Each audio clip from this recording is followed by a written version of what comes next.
Engkol.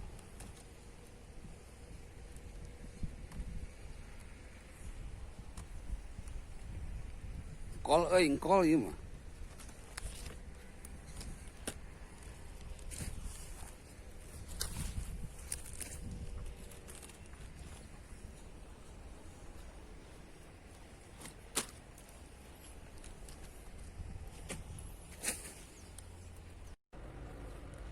Assalamualaikum warahmatullahi wabarakatuh. Ibu, bapak, hadirin pemuda-pemudi sebangsa setanah air dimanapun kalian berada dari Sabang sampai Merauke. Dari dalam Indonesia hingga keluar Indonesia, kembali lagi bersama Gus AA dalam channel Tanda Tanya Politik Semakin Gila Semakin Asik. Mari kita wujudkan gerakan revolusi otak dan gerakan revolusi akhlak dengan menggunakan the king of science. Bapak-bapak, ibu-ibu, hadirin pemuda-pemudi sebangsa setanah air dimanapun kalian berada. Yang namanya orang-orang khilafah itu sangat takut dengan the king of science. Karena the king of science itu sebuah penemuan, sebuah penciptaan, sebuah karya Prof. Agus Kurnia. Jadi kalau di daerah saya di kota Bandung, itu sudah nggak aneh mas bro. Dengan kata-kata Prof. Agus. Anda masuk ke bank tanya, siapa Prof. Agus, pasti mereka sudah tahu. Anda masuk ke polisi tanya, siapa Prof. Agus, pasti mereka sudah tahu. Anda masuk ke daerah militer tanya, siapa Prof. Agus, pasti mereka sudah tahu. Anda masuk ke SD, SMP, SMA, siapa Prof. Agus, pasti mereka sudah tahu. Bahkan ke presiden pun, ke gubernur, ke wali kota, mereka sudah tahu. Surat The King of Science ini proposalnya sudah masuk kemana-mana. Cuman puluhan tahun pergerakan saya ini diabaikan, diremehkan, dicemoohkan. Tapi saya yakin suatu saat rakyat akan tahu, rakyat akan butuh, bahkan negara ini akan butuh. Lewat YouTube ini benar saja. Ternyata rakyat ini, negara ini sangat membutuhkan apa yang namanya the king of science.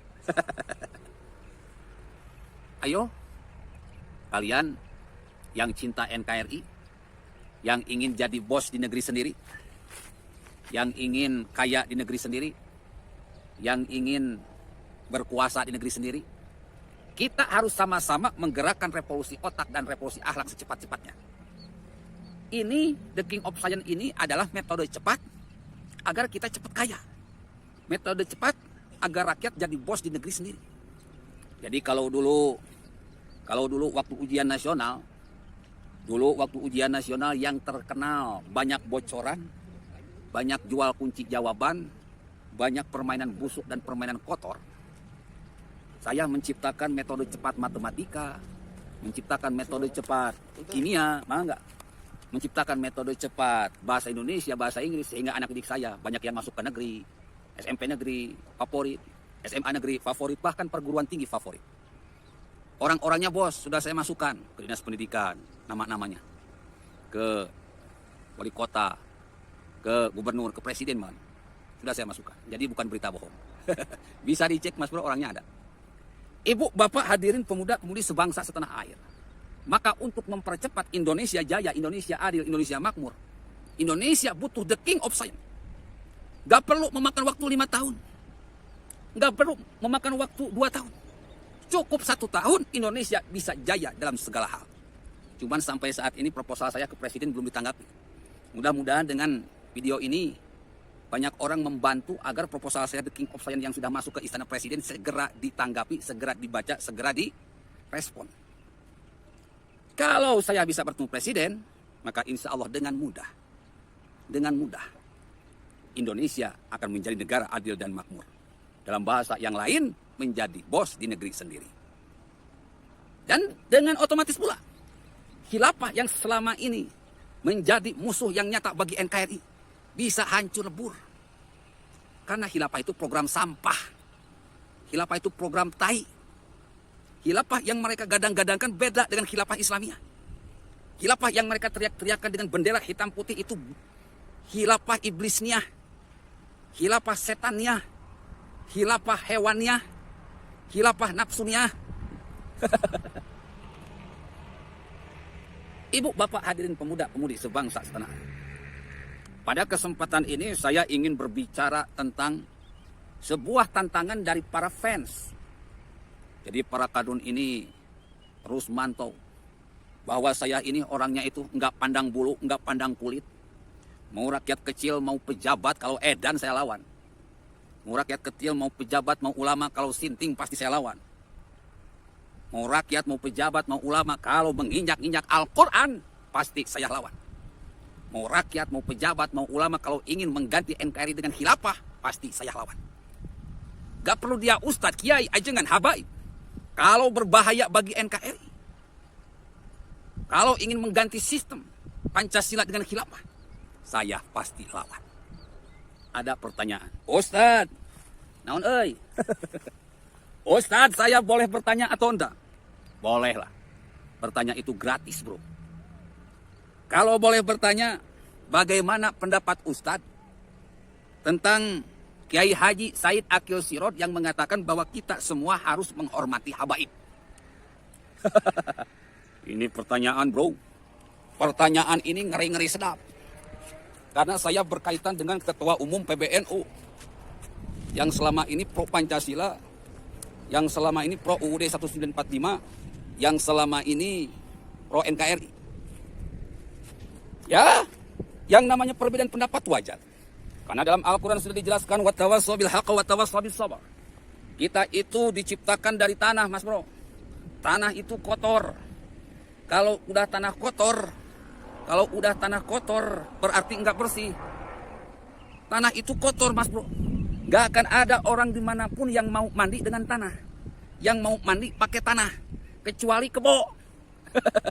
Kebo itu doyan mandi dengan tanah. Kecuali gajah. Gajah itu mandi dengan tanah. Kecuali badak. Badak itu mandi dengan tanah. Tetapi kalau manusia normal, manusia eling, manusia waras tidak akan mau mandi dengan tanah. Kenapa? Karena tidak akan bersih. Akan bikin kita berpenampilan seperti monyet. Makanya kata Allah, karena manusia ini kotor. Kotor di sini bisa diartikan imannya labil. Kadang benar, kadang kagak. Kadang bersih, kadang kotor. Kadang berbuat baik, kadang berbuat jahat. Makanya kata Allah, innahu kana zaluman jahula. Ibu bapak tahu apa artinya ini, Mas Bro? Innahu kana zaluman jahula. Sesungguhnya manusia itu, kata Allah, sesungguhnya manusia itu zalim dan bodoh. Sudah zalim, bodoh. Sudah bodoh, zalim. Mana buktinya Ustadz? Kalau manusia itu bodoh dan zalim, lah gampang, guys. Indonesia ini negara kaya, Mas Bro. Benar apa betul? Atuh, disorot, Indonesia ini negara kaya, tapi kenapa rakyatnya miskin? Aneh. Berarti benar, innahu kana zaluman jahula, bahwa manusia ini bodoh dan zalim. Selalu bangga dengan kejahatannya, selalu bangga dengan kebodohannya, selalu bangga dengan kekotorannya. Makanya kata Allah, orang-orang yang beruntung itu harus watawassaw bil haqq watawassaw bis sabr. Saling menasehati dalam kebaikan dan saling menasehati dalam kesabaran. Ya, Bu. Bapak-bapak, hadirin pemuda-pemudi sebangsa setanah air. Orang yang baik itu adalah orang yang mau menerima nasihat, mendengarkan nasihat. Saya sebagai ustadz fungsinya bukan sebagai dewa, bukan sebagai wali, bukan sebagai nabi, bukan sebagai orang yang soleh, bukan sebagai orang pemegang kunci surga, tetapi saya ini adalah berperan sebagai orang yang mencoba menasehati diri sendiri. Jadi intinya untuk diri saya sendiri. Ketika saya menasehati orang lain, berarti saya sama saja dengan menasehati diri sendiri. Saya kalau kata Allah nggak usah watawassaw bil haqq watawassaw bis sabr, lebih baik diam di gua. Baca Al-Quran yang banyak, zikir yang banyak, sholat yang banyak, insya Allah masuk surga. Ternyata di Islam itu tidak boleh ente masuk surga sendirian. Ya, Bu. Bapak-bapak, hadirin pemuda-pemudi sebangsa di tanah air, kata Allah, kalian tidak boleh masuk surga sendirian, karena surga itu luas. Nabi Adam aja gak betah tinggal di surga yang sangat luas, yang serba ada, yang serba wow. Adam enggak betah. Kita pun anak cucu Adam pasti nggak akan betah kalau tinggal di surga sendirian. Bumi yang kecil ini saja kita serem kalau tinggal sendirian, apalagi surga. Makanya dianjurkan kalau kamu soleh, solehkan juga orang lain. Kalau kamu baik, baikkan juga orang lain. Kalau kamu beriman, berimankan pula orang lain. Baikkan diri sendiri, baikkan istrimu, baikkan anak-anakmu, baikkan masyarakatmu, baikkan bangsa dan negaramu, bahkan baikkan umatmu. Enggak cuma asal sendiri masuk surga. Kita harus menyelamatkan orang lain. Makanya ada kewajiban untuk saling menasehati. Kalau saya salah, tolong saya nasihati. Kalau antum salah, tolong antum juga harus menerima untuk dinasihati. Ad-dinun nasihat. Karena agama itu bukan negara, agama itu nasihat. Ini Rasul yang ngomong. Ad-dinun nasihat, agama itu nasihat. Makanya ada yang namanya siraman rohani. Karena ad-dinun nasihat, agama itu nasihat. Kali ini saya akan nasihati Kiai Haji, Profesor Kiai Haji Said Akil Siraj, yang mengatakan bahwa kita harus menghormati semua habib. Tunggu dulu Mas Bro. Wa khalaqnakum azwaja, kata Allah. Bu, bapak-bapak hadirin pemuda-pemudi sebangsa setanah air dimanapun kalian berada, kata Allah, wa khalaqnakum azwaja, Allah menciptakan sesuatu berpasang-pasangan. Ada kaki kanan, ada kiri, ada atas, ada bawah, ada laki-laki, ada perempuan, ada utara, ada selatan, semuanya berpasang-pasangan. Ada orang baik, ada orang jahat, ada habib baik, ada habib jahat. Masa kita harus memuliakan semua habib? Kalau habibnya jahat bisa menghancurkan NKRI, masa kita harus menghormati? Oke, kalau misalnya masalah menghormati saja itu tidak masalah. Tetapi kalau mengikuti, bisa acak-acakan ini negara Indonesia. Ibu, bapak hadirin pemuda-pemudi sebangsa setanah air. Kalau menurut saya, definisi habib ini harus jelas. Apakah semua keturunan Nabi disebut habib? Apakah semua keturunan Nabi disebut habib? Atau ada definisi lain tentang habib ini? Karena saat ini banyak orang-orang yang mengaku habib. Karena ingin dimuliakan, karena ingin dipertuhankan, anak buduk wahabib nastainkan. Ini semua harus jelas, Mas Bro. Kalau menurut saya, habib itu adalah seorang kiai yang ilmunya memang sudah sangat tinggi, sudah sangat mumpuni, berakhlak Al-Quran, hatinya Al-Quran, pemikirannya Al-Quran, lisannya Al-Quran, dan perbuatannya Al-Quran. Ini kiai menjadikan Al-Quran akhlak. Ilmu kiai seperti ini. Hatinya Qurani, pemikirannya Qurani, lisannya Qurani, perbuatannya Qurani. Ini kiai. Orang-orang yang punya ilmu seperti ini disebut kiai. Kalau kiai ini kebetulan secara takdir adalah keturunan Nabi, maka inilah kiai inilah yang disebut habib. Jadi habib ini adalah seorang kiai keturunan Nabi, disebut habib. Jadi kalau ada seseorang yang ilmunya bukan kiai, keturunan Nabi, disebut habib, aneh Mas Bro. Loh, ilmunya cetek kok disebut kiai. Wa minan nasi may yaqulu amanna billahi wa bil yaumil akhir wa ma hum bimumin. Kata Allah, banyak orang yang mengaku dirinya beriman kepada Allah. Banyak. Coba tanya sama ibu, tetangga ibu. Apakah kamu beriman kepada Allah? Pasti jawabannya beriman kepada Allah. Oh, saya syahadat. Oh, saya rajin sholat. Oh, saya rajin zakat. Oh, saya puasa. Oh, saya haji 10 kali bolak-balik Indonesia, Mekah. Tapi kata Allah, mereka bukanlah orang-orang yang beriman. Imannya palsu, sholatnya palsu, sadanya palsu, zakatnya palsu, puasanya palsu, hajinya palsu. Kenapa? Kenapa seperti itu? Karena hati mereka, pemikiran mereka, lisan mereka, perbuatan mereka bukan perbuatan orang-orang beriman. Bukan hati orang-orang yang beriman. Bukan pemikiran orang-orang yang beriman. Bukan lisan orang-orang yang beriman. Bukan perbuatan orang-orang yang beriman. Ala laknatullah ala dzalimin. Mereka jadi penjahat ketika mereka mengucapkan syahadat. Mereka jadi penjahat ketika mereka sholat. Mereka jadi penjahat ketika mereka zakat. Mereka jadi penjahat ketika mereka berpuasa. Mereka jadi penjahat ketika mereka beribadah haji. Orang kalau mandi itu bersih. Orang kalau beriman itu baik. Lah ini orang beriman dan beribadah kok tambah jahat. Ala laknatullah ala dzalimin. Allah melaknat orang-orang jahat.